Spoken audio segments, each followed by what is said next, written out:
এখানে তো অনেক বড় বড় বিমান আছে, আমি একটা কিনবো যখন টাকা হবে।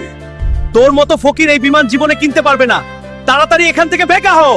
ওরে ভাই, আমিও একদিন এই বিমানটা কিনবো, তুই দেখে নি, সাথে তোর পুরো শোরুম কিনে নিব। তুই মোরে 100 বার জন্ম নিলেও এই বিমানটি কিনতে পারবি না। ফকিন্নির বাচ্চা, বের হ আমার শোরুম থেকে। হায় রে বড় লোকের বাচ্চারা, গরিবদের কোনো দামই দেয় না, তোরে আমি দেখিয়ে দেব একদিন। বন্ধুরা, পাতালপুরি থেকে সোনার হাতি যে আনতে পারবে তাকে সরকার 500 কোটি টাকা দিবে পুরস্কার। আরে বন্ধুরা, এটা একটু সুযোগ বড়লোক হওয়ার। এখনই যা পাতালপুরিতে, যে নিয়ে আসবো সোনার হাতে। বন্ধুরা, এটাই তো সুযোগ বড় লোক হওয়া। পাতালপুরিতে যাব আর সোনার হাতিটি নিয়ে আসব। এই সেই তাহলে পাতালপুরি। সোনার হাতিল, তুই দাঁড়া, আমি আসছি তোকে নিতে। ওই তো সোনার হাতি মুক্তি দেখা যাচ্ছে। সোনার হাতি, তুই দাঁড়া। আমি থাকতে তুই এই সোনার মুক্তি নিয়ে যেতে পারবি না, হাল্ক।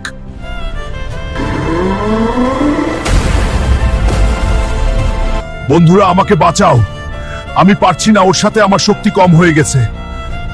বন্ধুরা রে, আমি এর সাথে পেরে উঠছি না। তোমরা আমাকে শক্তি দাও, একটা লাইক করে চ্যানেলটা সাবস্ক্রাইব করে আমার শক্তি বাড়িয়ে দাও বন্ধুরা।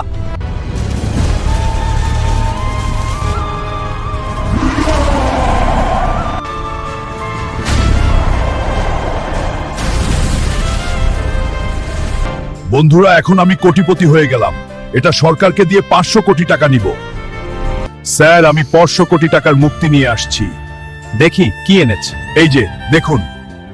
নাও হাল্ক, তোমার টাকা। এটা হল তোমার পুরস্কার।